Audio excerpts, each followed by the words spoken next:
Welcome to Building the Future, hosted by Kevin Horick. With millions of listeners a month, Building the Future has quickly become one of the fastest rising programs, with a focus on interviewing startups, entrepreneurs, investors, CEOs, and more. The radio and TV show airs in 15 markets across the globe, including Silicon Valley. For full showtimes, past episodes, or to sponsor the show, please visit buildingthefutureshow.com.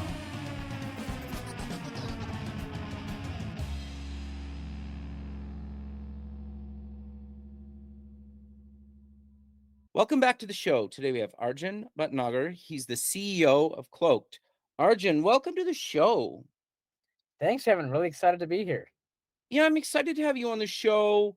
You guys were nice enough to let me play with an early version of Cloaked, and I've been using it for the last little while. But maybe before we get into all that, let's get to know you a little bit better and start off with where you grew up.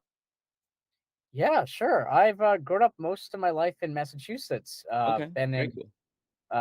public school most of my life and dabbled a little bit in private school later in my life. Okay, very cool. So you went to university. What did you take and why? Yeah, so I actually went to school for business, surprisingly, even though I've been in computer science engineering my whole life. So I went to school and studied business. I also did certification work in computer science. So I attended both Babson College Engineering and did a lot of work at an Olin College and Babson College, and did a lot of work at Olin College Engineering.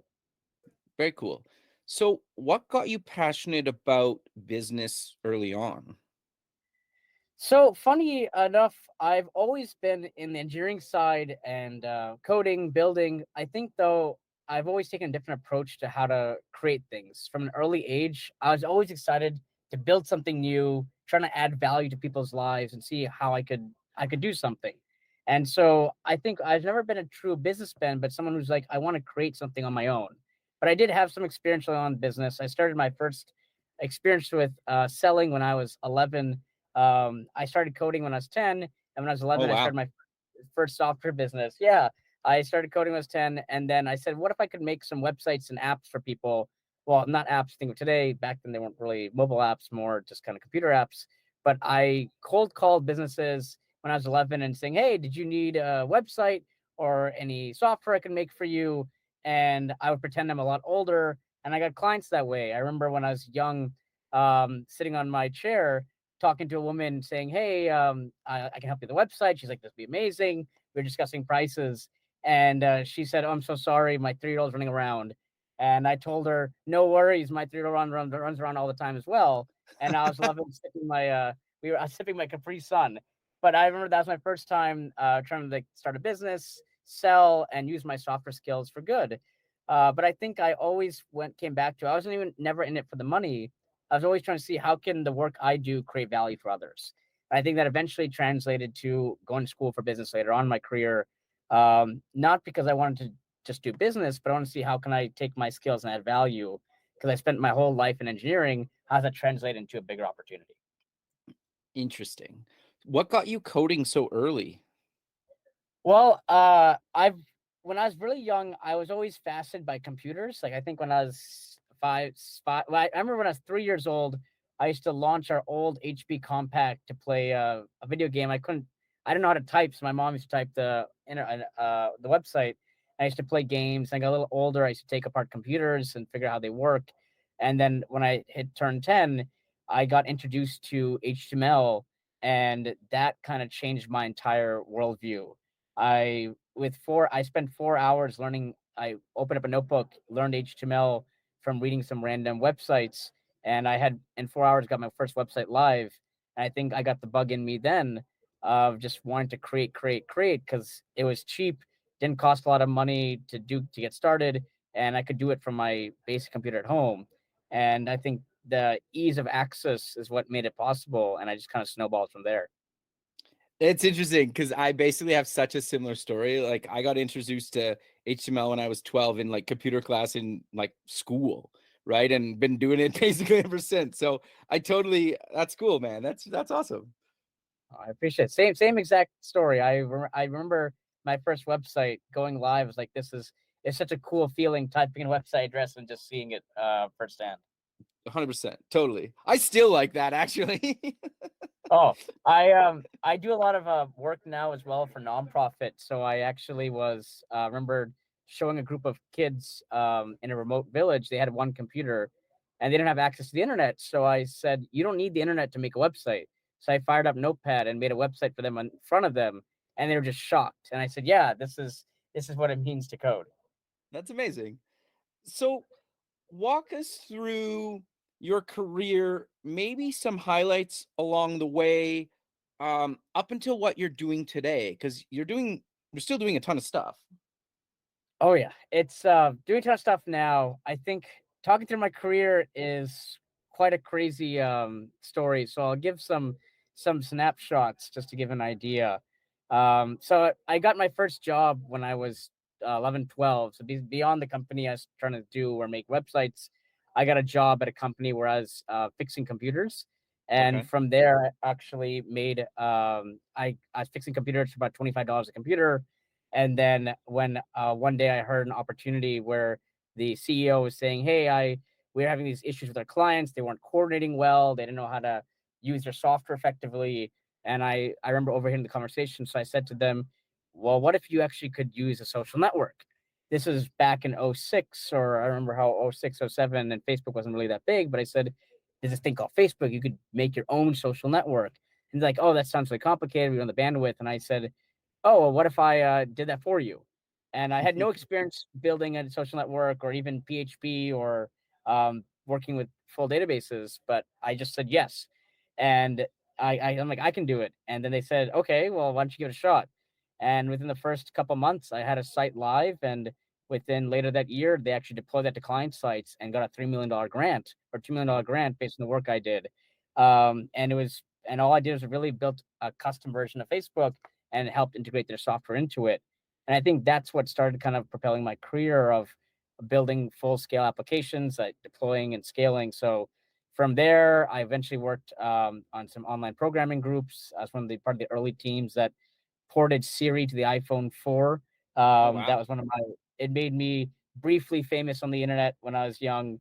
And then worked a lot of jobs as an engineer from that point on while I was still in school. And one of my most fun experiences I had was that I worked in the MIT Media Lab in the Step Arcade, where we built a tool called Star Logo Nova, which is akin to Scratch, where you could actually provide tools to help professors, students learn programming. And I kind of found my way in there from an intern to being one of the lead engineers. And that was a surreal experience. I think that really brought a lot of my confidence in leading teams, leading engineers, and building a product to life. And so from the experience there, I got I got a couple more jobs after that. But in between, I started my first startup as I entered into college, and that gave me a whole experience of trying to start something, trying to build it out, scale it. Initially, I made the hard mistake of building so many features and not realizing what people want, and it utterly failed. I took a break next year, realized that, well, what if we actually simplified the product, focused on the core value, and from that point on, the product exploded. It was growing really rapidly. I didn't know how to make money. We eventually pivoted to B2B, and then eventually we were acquired. So I had the experience of starting, scaling, getting acquired. And then from that perspective, I wanted to start my next startup. And my first startup was actually with my brother. So we always joke, from Legos to startups. My brothers and I have been working together our whole lives. That's awesome. I did my first startup, did my second startup, which went decently well, but then that failed. So I experienced having some success, some failure, took a break and became a venture capitalist. So I helped close and start investing from a $20 million fund in Boston. We were early stage, pre-seed, writing checks right from the very beginning before people even had a product. So it was a great experience. And then I had the big aha moment for Cloaked, then jumped into Cloaked. So along the journey, I've had a lot of different jobs, worked with a lot of different companies, either as an engineer, working as from a chief product officer, helping in operations. I've worn a lot of different hats. I've led full design teams. So I've always loved trying to pick up knowledge as I could. So I've been a designer, engineer, worked in operations, generally whatever I can to kind of add value. And then the only other fun thing that's people enjoy is that when I was younger, I also dabbled, especially because you're in the design world. I did 3D printing and 3D design. So I helped design a prosthetic hand for a 3-year-old child when I was 17. And That's that was awesome. a big experience. Yeah, I appreciate it. It's what really shaped my whole view on the rest of my life. That when I made that product, when I made the prosthetic hand, I realized that it made a real difference in someone's life. And I Totally. knew from that point forward that everything I wanted to do, it should make a difference. I'm not trying to go make a quick cash grab or trying to make some exit to make some earnings and just have a nice life from that perspective. I always wanted to do something that added value, and I think that cemented it. If when I saw it in his, like him actually using it, that this is something that would change his life forever. And that's me in a nutshell. No, that's interesting. It just, the more and more you talk, like we have a pretty kind of similar story with some things, but I'm curious to dive into Cloaked. How did you come up with the idea, and what exactly is it?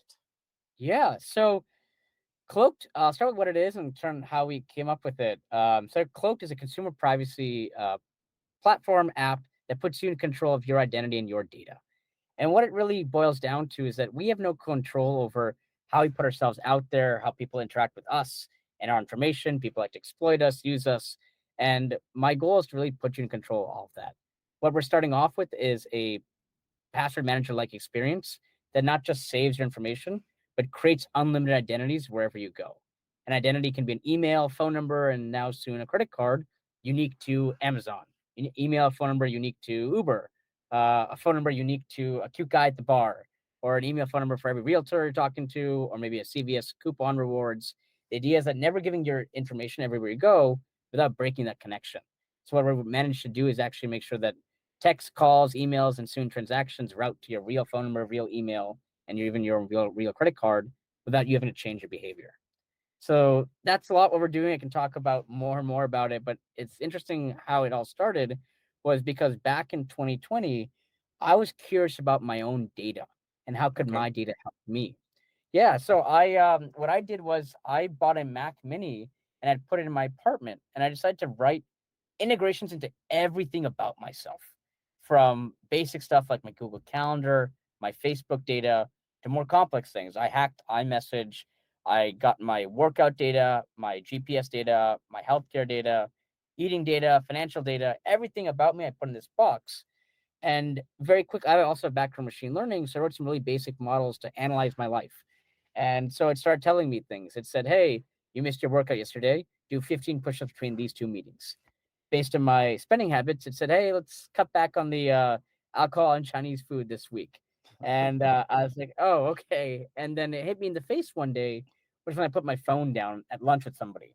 At the end of lunch, I picked up my phone and realized my really crude AI had a full conversation with my then girlfriend.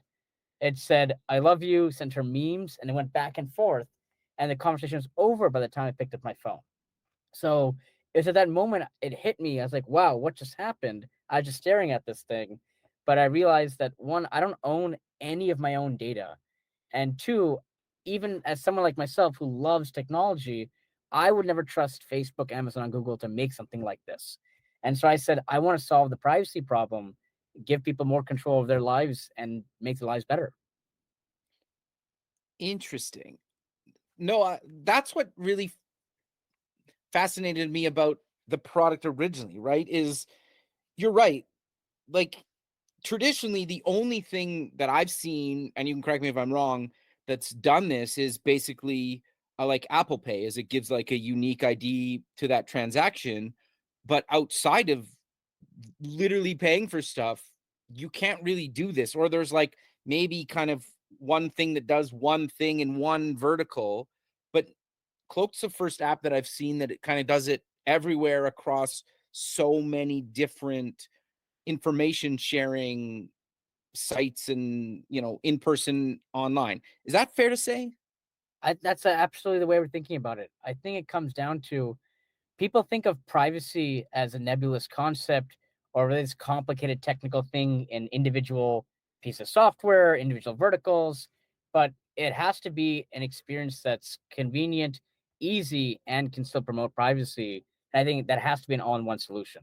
So that's what we thought of from a Cloak perspective, is that there's just one thing between you and everybody else, and you're in control of that. We're that layer in between, and you have a say in how all that stuff works. Very cool. So, but how did you make, because obviously the app that you built could be a Yeah. product on its own, and you could probably sell that to a ton of people would be interested in that itself. So how did you make the transition from that to actually deciding to come up with the first version of Cloaked, and how has it evolved over time? Yeah, that's a great question from that. From my view, that's how ideation begins. I consider that we call it Data Box was the original name, Okay. as my way of thinking, exploring in the space. I could absolutely go and sell and work on that, but I think that's that's a vision and a future I'd like, but that's not possible to go and or even extend to go work on right away, because to enable a future like that, you have to actually solve the bigger problem of privacy and really even the underlying question of control first.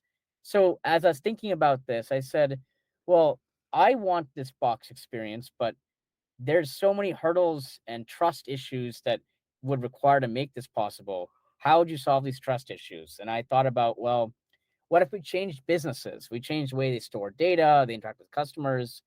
But I was like, well, that's gonna take forever. Trying to change every business one at a time is not gonna go so well. And some of our competition has done that. They tried to work on securing businesses' databases or try to rethink how they're interfacing with data, but they don't do so well, and that's a forever problem. But if you start with consumers, that would be a much better way. But I didn't know how to start with it. I remember I was on a run that summer, and it hit me as like I was so frustrated. I was like, I want to figure this problem out, but I don't know how to start. And I was like, what if I could just start with consumers? And then it hit me. I was like, well, I can. And it came up with me. I was like, well, how could I do this? And I first realized, well, do people care about this problem? I found out, yeah, 79% of America is upset to outright angry that data is collected, sold, and misused when I'm doing the research. The problem was that there's nothing they can do about it besides finding it creepy. Because you can delete an app, but half the time anyway, they're aggregating data about you anyway without you realizing it. But that's also not a good solution, just deleting apps. And so I was like, well, what do people actually want? What I realized is people like the idea of feeling known, not surveilled. They like the customization, they like the personalization, but they don't want to feel compromised. So I said, okay, well then why is the industry, what are they doing wrong? And it led me to this concept. I was like, well, if you look at security and privacy as words, people mix these two up all over the place. So I broke it up into three distinct layers. I said the outermost layer is what I define as security: encryption, fraud, fingerprinting. What is my overall vector of attack? The second layer I defined as privacy. Where does my data live? Who has access to it? What does it look like? But there's an innermost layer.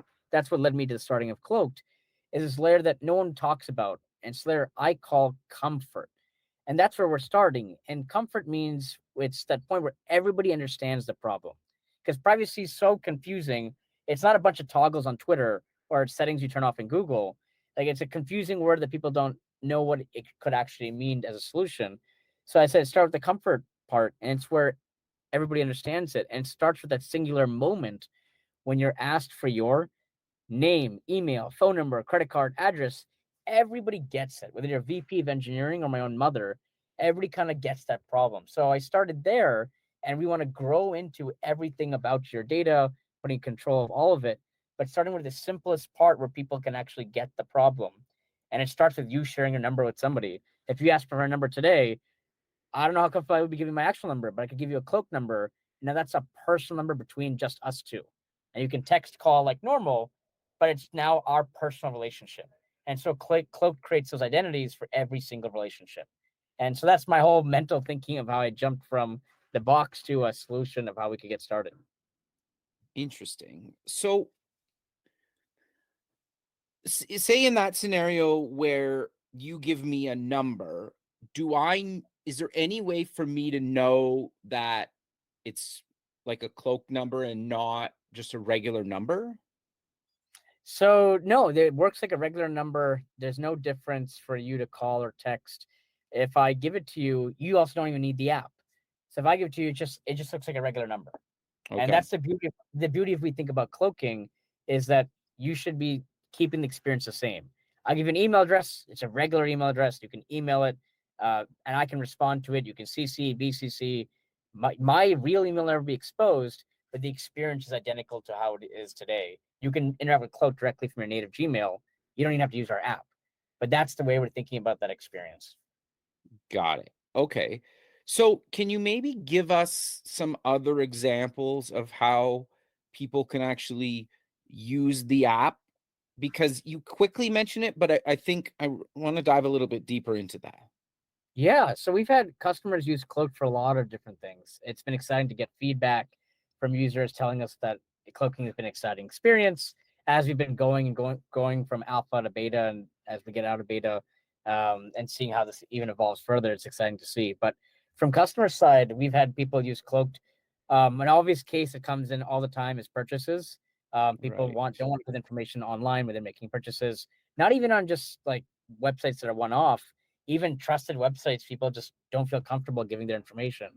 So we've seen Cloaked a big aspect from their purchasing behavior. We had people actually who had never bought on Facebook and Instagram before use Cloaked, and they felt comfortable actually buying from these websites, not just like these random websites, but even well known. But then it comes into all sorts of things. We had people open up bank accounts with Cloaked. People have actually gone ahead and traveled to different countries, done immigration. One user planned her entire wedding on Cloaked. She gave every single vendor a Wow. unique email, phone number. So not just the idea of privacy becomes control, organizing these different vendors, giving that information. We've had people use it for dating was an interesting case. It seems really interesting for women. It makes a lot of sense. We've had men actually use it from their perspective. Um, Around dating, everyday uses when you're going out, giving information for networking, going for rewards. Rewards another big piece when you're standing in front of CVS. They ask for a number, giving Cloak number just for CVS or Starbucks. And then just everyday account behavior when you're browsing online, trying apps, signups. We see Cloaked used all over the place. We've built Cloaked as a browser extension, web app, and a mobile app, which makes it really easy for users that whenever you see that email field, whether it's a newsletter or an account, or somebody asks for your phone number when you're signing up for your internet service provider like Comcast or Verizon, we see people give Cloak numbers and these experiences that it makes it so that they can give a number that works, they can call them, but because it's right when they're browsing, Cloak fills it in right then and there. They don't have to go think about switching it to a different app, opening a new tab, or trying to go to the website. Cloak fills it in right then and there, so it makes it a lot easier. And so we've seen from a user that as long as Cloaked, there's no bugs or issues that day, which we're all resolving, getting a lot better about. But we've seen users 100% of the time choose to give Cloaked information rather than not, as long as there's no kinks or issues along the way. But that's been the exciting part. It's not about when to use Cloaked. It's about that people want to use Cloaked as much as they possibly can. That makes a lot of sense. So I'm curious, because you guys are still a bit early, and obviously you probably get the security question a ton, and Yeah. then I guess the follow-up to that is like, because you're early, like, are people worried that, like, if this doesn't work out, right? So like, how have you kind of managed all of those, because they're all kind of related, or does it not really matter? So absolutely does matter. I think they're all related questions. So I'll try to go through one by one. But the interesting part is security was the most fundamental what we do. From the first piece of code I wrote about Cloaked was security. It was not the phone number, email stuff. The very first code is around security. Even architecture, the way we set up Cloaked. What we've done from the very beginning was that when you make your account a Cloaked, just like you have right now, well, when you sign up, we actually spin up a brand new database for every single user. And we're separating out Okay. user data and storing that information there. So it teases some of our vision where we want people to be in control of their data. And our system doesn't actually care where the data lives. It could be online, hosted in the cloud. One day it could be even in your own home. But the idea is that you're in control of your data, and we separate that from the beginning, putting control of that. So that's been, and making sure that information encrypted in transit, encrypted at rest, and making sure that you have the keys to your information has been what we've always been focused on. We're still working through as we get out of beta to zero knowledge our system throughout.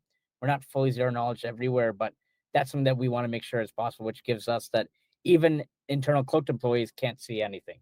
Right now in Gmail, for example, anyone and the Gmail admin team could see anybody's email. We want to work towards that, even our perspective, that everything is a zero knowledge architecture. But it's paramount to what we do around security. But one of the questions we always get as well is that, what about how can I trust Cloaked around these perspectives? One, we're also working on white paper. I know it's it's fundamental what we do. We're a company trying to build around trust. It's what we're all about. But I think from that perspective, it's the way we think about our business, that we want to offer a product that you ultimately pay for. This is not a free product that we're going to secretly sell your data, because that can't be what we do. It's all putting controls. Right. This is going to be a paid product. People worried that, oh, how's it free? Or you secretly selling our data? It's like, well, no, this is why we have VC funding. So that way we can work on the features, get the kinks out, so that we can go to GA and start charging it. So that's why it's free for now as we get into beta, but it's gonna be a paid product if we get out there. And I think just the longevity of Cloaked, I think that's why we're backed by some of the biggest names in the industry, really supporting what we're doing. And I think that's what gives us a really strong shot at making Cloaked a reality. I think ultimately we think that in this space of privacy, control, identity, there's going to be a big player one day. There's a lot of players who are kind of all over the place. I think we've got a really strong offering, and that's backed by the fact that we've got the biggest name investors supporting what we're doing. I think that's what gives us a really strong shot. But I think we're knowing that this space is going to evolve, and if it's not Cloaked, somebody will succeed in this space. But I think we're really poised and equipped to make a big dent in this. Very cool.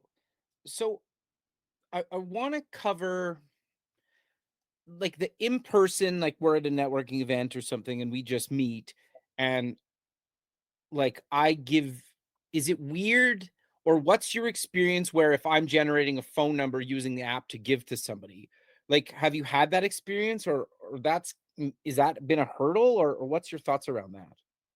Yeah, so we've had I give Cloaked numbers every day. We've had users. I remember one funny story before we even had our mobile app. One user, she was standing in front of in a grocery store, and the lady asked for the information, and she launched our crude website and was zooming in and generating a phone number. And she said, "Wait, well, let me give you a phone number." Now we've made the experience a lot faster and smoother, especially with that latest mobile app update. But it's not been a huge issue from a lot of users to say, "Hey, I'm giving Cloaked number." There's an initial hurdle to do the first time or second time, but we know the magic number of like 4. When you start using Cloaked both online and in person towards 4 accounts, it starts to become a bit more natural. People's like, this makes sense to me. So that's what we kind of push towards, that when you start using Cloaked a few times online and you do it once in person, the mental model clicks. The way you do it, how you share. And now some people aren't comfortable saying, hey, here's my number. Some people give them their information first. So our app does both. So someone can give you their real number, you input that into Cloaked, and then Cloaked then maps that to a Cloaked number, and then you can reach them via Cloaked only. You don't have to give your actual number to them. Even better. Very cool. So I'm curious, and you don't have to give anything away, but how do you decide which services to add, or because of the nature of just like giving them an email or phone number, people can basically add whatever service they want? Is that correct?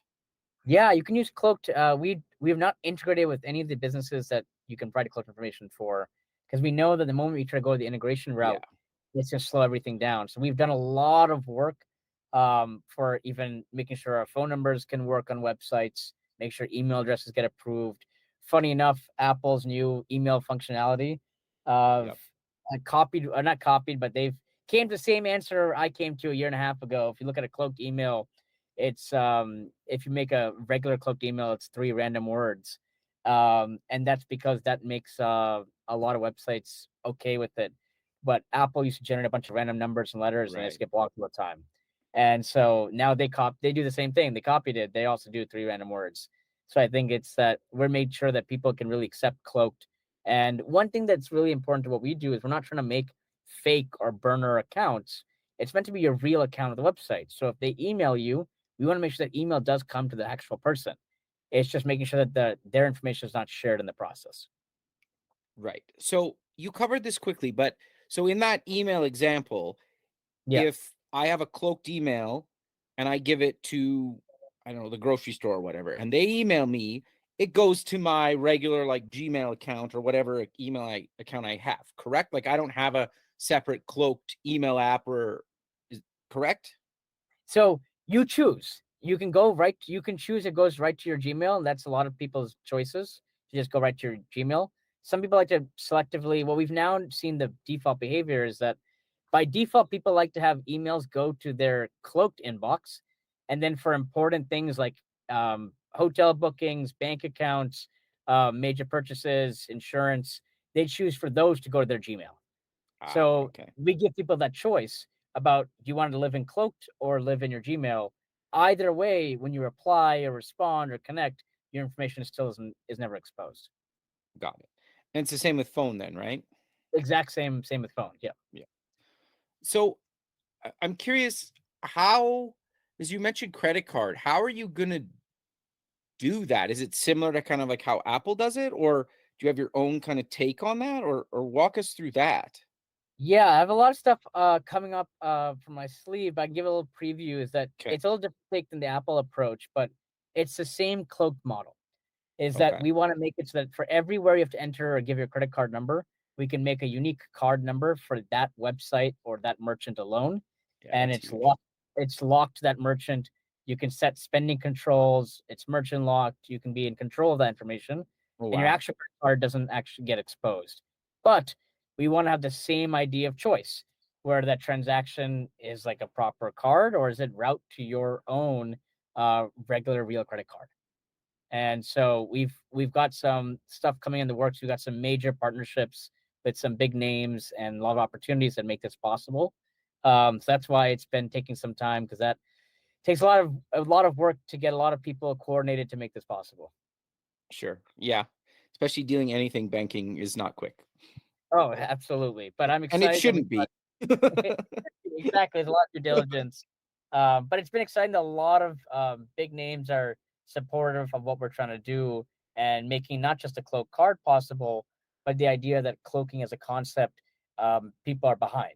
Because I think that gives a lot more control and say to a user who ultimately then for financial side spends more when they feel trust, or when Totally. they interact more with an app or website, when they feel that that business respects them, their privacy, respects their choice. No, that makes a lot of sense. So I'm curious, because you've done startups in the past, you've obviously you're an investor currently. What advice do you give to people starting out? Because, and you can correct me if I'm wrong here, is you guys at, Rally Cry Ventures invest very early. And so what advice do you give to people when they're starting and maybe looking for money? Because it seems like we're in this kind of doom and gloom right now. And I don't know if that's 100% true. So just kind of like, what are your thoughts and what advice do you give to people right now with kind of what's going on right now in the industry? Yeah. So one, at the early stages, there's a lot of investment has definitely become a lot more difficult to get. I think the later stages it's a little easier for some bigger name companies. The early stage has been a lot harder, but I think there's still a lot of people who want to invest in early stage startups. So the advice I always give, both from the non doom and gloom times and even more important now, is showing the value of what you're trying to do. When you're writing a first check, we want to see is you're often betting on the entrepreneur, Right. and you get a good sense of the way they see the world, their background, the way they approach tough problems, their grit, their hustle, and you feel like this is someone who can really get through thick and thin. And I think the one way also someone can show that value that I give this advice is the idea of a manual MVP. A lot of products, a lot of software can optimize, make things faster, make things more integrated. But you could start a business with Squarespace, Zapier, Google Sheets, or Airtable, and literally running outside and doing something, and Slack all kind of integrate together. Like you can make a business on a box with just some simple software glued together to prove the value. And I think the idea that you're solving a real problem and you're seeing the value the customers are getting from the solution you're providing is a really good indicator to an early stage investor, especially in the doom and gloom stage, where I think previously, especially when we were investing a bit before doom and gloom, is like with a really strong idea and approach, you could get some investment. Now you have to show a little bit more of the value creation. And you can do that by showing the early stage MVP. And people often say, oh, I don't have an engineering team or any technical co-founder, or if they're technical, I'm not sure about the business economics of it. And I think the easiest way is to show the value. And I think I always say start with an manual MVP and do it really crude way. And then when you get funding and you use that to prove and say, hey, I did this, people liked it as a small sample size, but people really love what I'm trying to do, then you can raise funding and actually expand the team. So I think that's been, especially for an early stage or even pre-seed founder, is that you want to show value fast.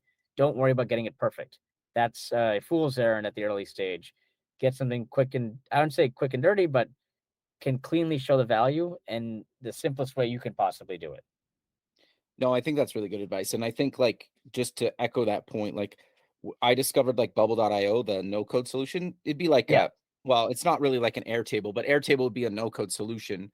But that's changed my life for like astronomically, right? I think as somebody that can like kind of code but isn't very good at it, being able to use like a no code solution to build an MVP in within like days or weeks or even like months has been game changing, right? And you can start for free on some of these no code platforms. So there's really no reason you can't build a, a crude MVP with one of these very inexpensive or, free, just to gauge some interest, right?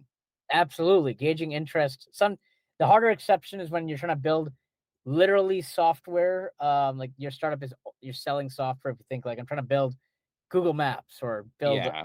Netflix, well, then you might think about getting a technical co-founder or you yourself are technical and building and coding and building the MVP version. But besides strictly software solutions, everything else you can MVP with Bubble.io and a lot of these software together.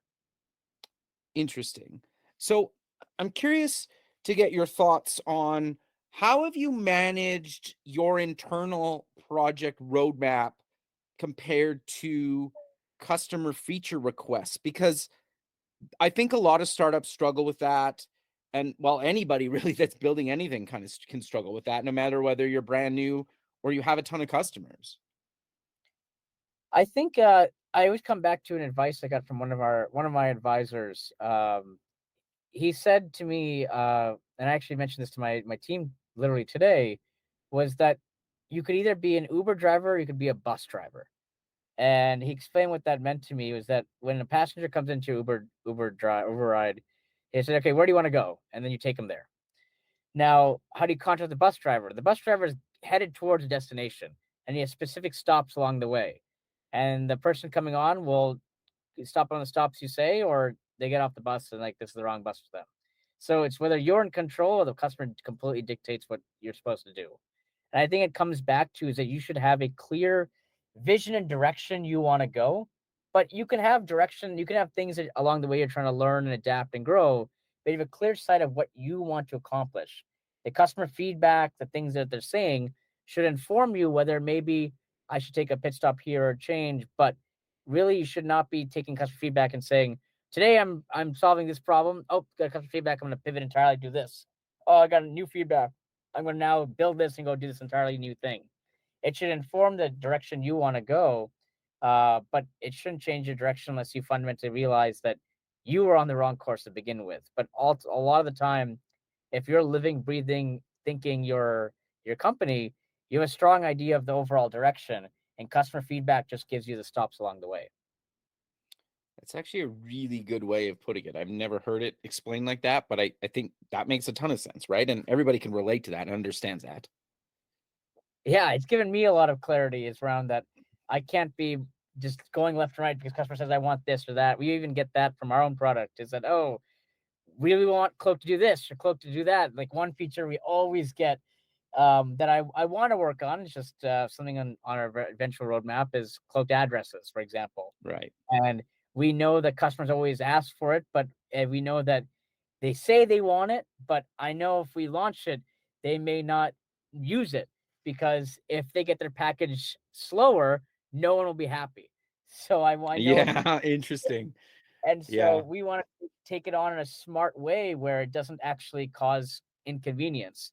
So that'll take time, partnerships, and conversations. So that way, we haven't launched it yet. But that's an example of one for us that people ask for and talk about a lot. But we've said we'll get to it when we can.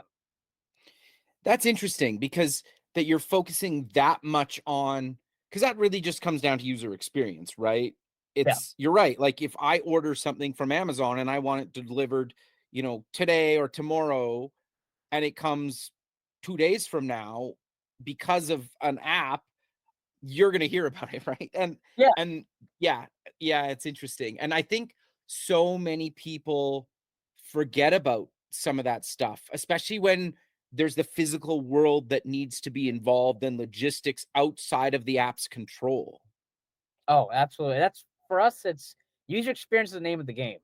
I know that we have to make Cloaked easy and convenient and simple. And if something we're building detracts from that, sometimes security adds a little bit of hurdles. But Yeah, besides that, I think that we have to make sure that it doesn't violate that principle. sure. That makes sense. So I'm curious, because you support like Chrome, Android, iOS, the web, and obviously Google's a little bit more open with things. iOS is a little bit closed. How have you managed the user experience and the privacy stuff between all the different platforms you support? Because that's got to be very challenging in itself. Like, do you have any advice around that for others that are maybe building something across so many different spaces? I've been in technology for a while, and building things on different platforms has been kind of a muscle you develop as Totally. you go through it, because the challenges with iOS, the many challenges, not just iOS has challenges, Android has a bunch of challenges. We could spend an hour talking about the camera SDK on Android and what a complete disaster. But I think that's something that it becomes ultimately what you're trying to do and what you're trying to accomplish will drive how you build across any of these platforms. So you set your purpose. If there's some challenges in one of these platforms, most of the time there's a workaround. Even for us, there's a lot of limitations on iOS, but we can leverage the tools we have and use them in clever ways, like Apple's autofill. We're able to use it in a clever way to not just fill in things, but think about it also creating. Android is a little bit more flexibility, but in Android, there's also some challenges where when we're trying to do native things, they say, oh, there's no SDK, no tools. You have to build it entirely custom. And I think it Fun. becomes a decision you weigh about how much you want to invest in now, how much you want to invest in later. I think with Chrome and the web, because one decision I always tell founders, like, do you want to be on multiple devices, multiple platforms? I would strongly, sometimes a lot of founders say, you don't want to do, especially for even what we were doing, be cross-platform. Start with one platform, sharp there, and expand from that point of view. When Cloak first started, it was just the browser extension and the backend. And then we expanded and built a crude web app so people could manage their identities. And then many months later, we eventually had a mobile app. A lot of times you want to defer some of even those points, make it even years later your mobile app. We know from our product is important because there's a strong sense of fear when you don't have access to your information. Whether Totally.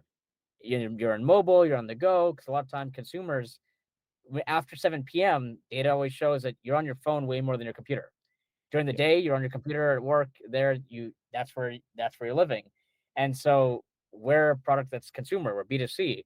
So we have to kind of match the consumer behavior where they are. So it makes sense for us. Now we are native iOS, Android. I'd say for people who are on MVP stage, think about things like React Native or hybrid apps. Definitely an easy way to go, or progressive web apps. From my perspective, we're doing things like encryption and doing a lot of security things. Having granular control and native ecosystems is just a lot more helpful. But I think from these challenges, there's always going to be them, but it's never a huge hurdle. It's something that you eventually find solutions around. There's something that Apple Android will do that will be a huge blocker. And even if Google's a bit more open, they have their own challenges. They have a lot of challenges at being open. So I think I often say if you have a good, strong technical team, co-founder, advice, mentorship, or if you've got the experience yourself, you'll be able to get through any of them. Oh, I think that's really good advice. Do you change the user experience a little bit depending on platform, just maybe because of some of those limitations that you talked about? Yeah, so we haven't made too much of a delta, not too much from iOS versus Android, but absolutely different from our dashboard on the web versus our extension versus our mobile app. I tell our team that every product has its own tempo and its own theme. I think about, for example, our mobile app. The tempo is fast. You're trying to get information where you're looking at something on Instagram or signing up for this new app. You want to give a cloaked information as quickly as possible. And I think the idea of our dashboard, you're looking at your information, you're trying to find your either identity, an email, the tempo is a bit slower. And our browser extension, I think the tempo is medium. You're browsing a website, you're in a sign up form, you're actually right then that moment. But it's not a gun to your head, I need to fill information, you have a little bit of breathing time. So keeping that in mind, you try to think about designing the experience so that it matches the way the consumer's thinking, what's the environment. So I think, there's absolutely different experiences the way we build our products. The mobile, I think we could get a little bit better about iOS versus Android. iOS and Android are very similar, but I think we have contrasting experiences entirely across the different verticals of mobile, web, and extension. No, I think that's really good advice. And like thinking about obviously mobile, like can use it one-handed. Do I need to use one hand and then go to two hands and then back to one hand? Like if I'm holding like one of the railings on a bus or something, or the train, can I use Cloak one-handed, or do I need to use two hands? Right. Like, and then obviously in the mobile app, it's like, how much do I need to move my mouse around the screen between different steps? Right. Like there's so many. So I'm happy that you said that, because I think so many people sometimes try to focus, it needs to be the exact same everywhere. And sometimes that's true, and sometimes it's not true. And I'm happy that you gave that advice. Oh, absolutely. I think some big apps are learning from this too. I'm sure you've known Notion. Yeah. The Notion mobile app was just a carbon copy of the Notion desktop app and a carbon copy of the Notion web app. And I think in recent updates to the Notion mobile app, they're starting to make it feel like a different thing, not just a copy everywhere. Totally. No, I think that's really good advice. But sadly, we're kind of coming to the end of the show. So is there any other advice or something else that you'd like to mention that we forgot to mention today about Cloaked? And then let's close the show with telling people where they can get more information about yourself and Cloaked, and any other links you want to mention.